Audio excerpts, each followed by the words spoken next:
একটি প্রশাসনিক ও একটি রাজনৈতিক দুটি কর্মসূচি নিয়ে বৃহস্পতিবার একদিনের নদিয়া সফরে যাচ্ছেন মুখ্যমন্ত্রী মমতা বন্দ্যোপাধ্যায়। দুপুরে কৃষ্ণনগর পৌঁছে হেলিপ্যাডে প্রথমে সরকারি অনুষ্ঠান, পরে রয়েছে তার রাজনৈতিক সভা। সরকারি অনুষ্ঠান থেকে রাজ্যে রাস্তা নির্মাণে মেগা প্রকল্পের সূচনা করতে চলেছেন মুখ্যমন্ত্রী। গ্রামীণ ও শহর কেন্দ্রিক সব মিলিয়ে 20,000 কিলোমিটারেরও বেশি রাস্তা তৈরি করবে রাজ্য সরকার।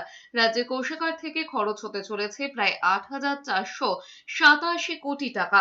সম্প্রতি সড়ক পরিকাঠামোয় আরো জোর দিতে রাজ্য জুড়ে রাস্তা তৈরির কাজে শিলমোহর দিয়েছিল মন্ত্রিসভা। এরপরে পথশ্রী ও রাস্তাশ্রী প্রকল্পে রাস্তা নির্মাণে গতি আনতে একেবারে আলাদা করে টেন্ডার করার নয়া পোর্টালও খোলে রাজ্য। বছর ঘুরলেই রাজ্যে বিধানসভা নির্বাচন, তার আগেই জোর কদমে কাজ শুরু করে দিল রাজ্য।